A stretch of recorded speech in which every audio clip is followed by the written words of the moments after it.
negotiation, and we finally were able to do that, and reroute it. And there's the pool behind the dam, and that's what it looked like afterwards. It was a big riffle complex, and Log Bridge are there. So that's part of that sewer line, the new sewer line on the other side that you see. And they tore down a bunch of old houses on the other side as well. This is one in town of Rocky Mount. If you know where that is in Franklin County, you may not, but Franklin County used to be the moonshine capital of Virginia, and they had a movie about it not too long ago. But this was a water supply dam. It was the main supply dam for the town of Rocky Mount for quite a while, but it was no longer used. The town put their supply line and another dam adjacent river, Blackwater River. And this little piece of, there's another access thing, issue, but it's a little piece of land and it contained a plant that pumped the water out, and that was torn down, and it became a used auto parts dump. And the town bought them out because every flood, car parts, tires, everything else would be going downstream, and people complaining. So, so they bought it, and then they built a veterans park on top of it, a small little pocket park, which they didn't quite do all the geotech work necessary in that because they had some issues. But because it was partly filled, there were problems with that site. Lowhead Dam, which is actually 6 feet deep below the dam, it's only a foot or so above because of this sediment load. Now this is primarily, like the last one, primarily cobble gravel with some sand in there. People would fish right on that platform there, which was a big liability because there's a nice hydraulic below it. But there were log bridges downstream of it, which is not unusual. That the best, cleanest area is right below a dam because it's capturing material. It's sediment starved, really, is what it is, which is not a good thing. And you can see where they've actually added onto it, trying to keep it from cutting around. And that's pretty typical of dams and road crossings, culvert crossings. You can see it's also got a sediment load in that river. And it's land use upstream, a lot of ag. So this is what the pool looks like above it. It was about a mile long because it's relatively flat topography in that section of the river. It's considering the size of the dam, you wouldn't think it'd be that long, but it is. They had a sign right above it and a takeout right above it at a little park because, again, it's Lowhead Dam and it was a big liability for the county. In fact, they had 2 kayakers die at the Blackwater River dam that they're currently using. So that was, unfortunately, with dams is the case. One of the big drivers for removal is a death of one or more people, either at that dam or a nearby one. In fact, when I was out looking at this dam for removal, and they had posted another a sign that said "Stay away" because we didn't want people drowning. I met the insurance company rep that was looking at it to see what was going on with this because they were looking in terms of greater liability, so it helped. But one of the other things is bank stability. Part of this is because they filled it, but also it's not uncommon to have a lot of bank stress right below a dam where it's carving the soil out and going downstream. And this is an example of it. Now, when we dug into this, we found all sorts of interesting stuff because of the old auto parts, used auto parts place. So we got a lot of interesting rusty auto parts out of that. Which is another issue that you come up with when you do these projects is you never know what you're going to run into. You talk to a lot of people, you talk to the town and the locality, but sometimes they don't know everything, and everything's not mapped utility-wise because you got to go through Mr. Utilities to make sure you're not going to run into underground power lines or sewer or water. But there was a concrete. The base of the old water plant is still in there, and in addition to the auto parts. And so, but luckily nothing that killed the project. It can happen. So that's just looking at it upstream, moving downstream, at where a creek comes in called Scuffling Hill. That's to the right. So that's the dam upstream, and this is what it looks like after. We put in a stack stone wall with willow whips in the stone to protect it.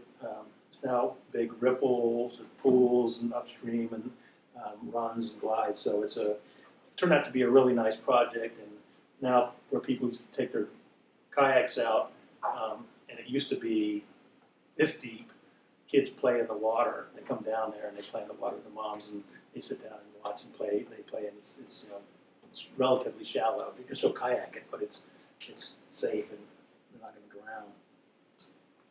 This project, next project called Power Dam, is about 5 miles down from that dam we just saw, and it was the last impediment in this river. It would open up 75 miles all the way down to Leesville Reservoir, which is a pump storage reservoir, which will never come out in at least my lifetime. But it opened up all the miles all the way up. So this was important to us. I will say that some of these projects take a long time. By the time we started working on this project, the time we took it out was about 12 years. So you have to be patient on some of these things. This had about a 2.1 mile long pool. It was 22 feet high and 200 feet long. Powerhouse. It was used for power generation. Started in 1913. 1950 they stopped, but it's still there. So the county bought it and transferred it to the Friends of Rivers of Virginia, who we worked with to try to get it out. And it was a big project, the biggest dam we've taken out in our program, in our state. Virginia's behind on dam removals compared to a lot of states, especially the Northeast and out West. But so this was pretty exciting for us because we've been working on it for so long. It had a high sediment load, as you can see. This is a storm event, and there's a lot of material that still comes down that river. So we were relatively comfortable about our sediment management strategy. We hired a hydrologist and engineers to sort of figure out sediment transport and modeling. But but the decision was and through the modeling it showed it wouldn't make a whole lot of difference whether you released it bit by bit or just let it go. So we were surprised by that because we were figuring we wouldn't have to stage this thing bit by bit by bit. So we started working on it. That's what it looked like when there was a little lower water. The concrete was kind of spongy because this is basically a jackhammer on steroids, and it sunk into the concrete. It didn't break off in chunks, so they had to kind of pull on it. So it was a lot of rock in there, but it was also, I think the concrete wasn't in really good shape. And these things are messy and they're big. They created a channel. They were going to actually fill that part for just to create a wetland on the side downstream because there was a big scour hole in there from all the dam scouring out all the material. It was over my head. I sampled in it for fish, for logbirds, and it was the kind of thing. So this is what it looked like shortly thereafter. And there's a lot of sediment in there, but it's already building up on the sides, as you see. There used to be scour holes, and now we left that opening because we wanted to leave it for historic resources, which is another thing you have to account for when you do these projects, is because this was eligible for listing on the National Historic listing, registered historic places. So anyway, there's a lot of sediment coming down, but it was doing what sediment does in a river without an impediment, and it was starting to create all those river features that you're supposed to have in a river, and that includes building up the floodplains on either side, creating riffles. This is a little while later, creating riffles downstream instead of the scour hole, and This is the pool upstream for the removal. A lot of this stuff actually you're seeing in green to the left and downstream.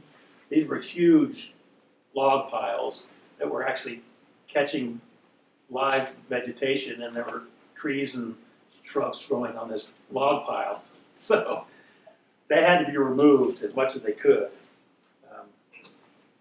And that's what it looked like shortly thereafter. Kind of raw, but it's also the winter time, so it looks worse than it is. But it's already creating those banks you see on that side, floodplain benches, and which is what, and inner berms, what rivers do naturally.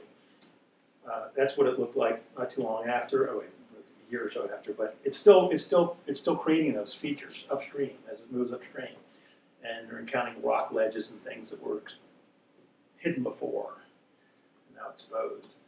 Downstream, this is what it looked like before. I know it looks nice, river, but actually it's not, because that river is over wide because it's been sediment starved. That feature down there is actually part of what was a pipeline crossing to the sewage treatment plant for the whole town. The main line went right across the river there underground. And they were worried about this dam bursting, so they were happy to help support taking it down. That's what it looked like not too long after the dam was removed. And if you go back, this is the tree right here.